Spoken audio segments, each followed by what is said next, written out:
Kilo hashish ഓയിലുമായി ഇതര സംസ്ഥാന തൊഴിലാളി പിടിയിൽ. ഓടി രക്ഷപ്പെടാൻ ശ്രമിച്ച പ്രതിയെ പോലീസ് പിന്തുടർന്നാണ് പിടികൂടിയത്. വെസ്റ്റ് ബംഗാൾ മുർഷിദാബാദ് സ്വദേശി 21 വയസ്സുകാരൻ സാഗർ ഷെയ്ഖിനെയാണ് പെരുമ്പാവൂർ ASPയുടെ പ്രത്യേക അന്വേഷണ സംഘവും കുന്നത്തുനാട് പോലീസും ചേർന്ന് പിടികൂടിയത്.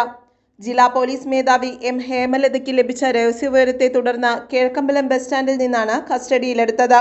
ആന്ധ്രാപ്രദേശിൽ നിന്നും ട്രെയിൻ മാർഗം ആലുവയിലെത്തി അവിടെ നിന്ന് കിഴക്കമ്പലം ബസ് സ്റ്റാൻഡിൽ വെച്ച് ഹാഷിഷ് ഓയിൽ കൈമാറാൻ നിൽക്കുകയായിരുന്നു. പോലീസിനെ കണ്ട് ഓടി രക്ഷപ്പെടുവാൻ ശ്രമിച്ച പ്രതിയെ പിന്തുടർന്നാണ് പിടികൂടിയത്. ഹാഷിഷ് ഓയിലിന് 10 ലക്ഷം രൂപയോളം വിലയുണ്ട്. ഇയാളിൽ നിന്ന് വാങ്ങുന്നവരെക്കുറിച്ച് പോലീസ് അന്വേഷണം നടത്തി വരുന്നു. Perumbavoor ASP Shakti Singh Arya, Kunnathunad inspector Sunil Thomas, SI-മാരായ സെയ്ദ് മുഹമ്മദ്, PS കുര്യാക്കോസ്, ASI-മാരായ PA അബ്ദുൾ മനാഫ്, നാദിർ ഷാ, സീനിയർ CPO-മാരായ Varghese Venatt, TA Afsal, Benny Isaac, TA Siraj, CPO-മാരായ NG Aneesh, PA Fazal, PR Nikhil എന്നിവരാണ് അന്വേഷണ സംഘത്തിലുണ്ടായിരുന്നത്. News bureau, Kizhakkambalam.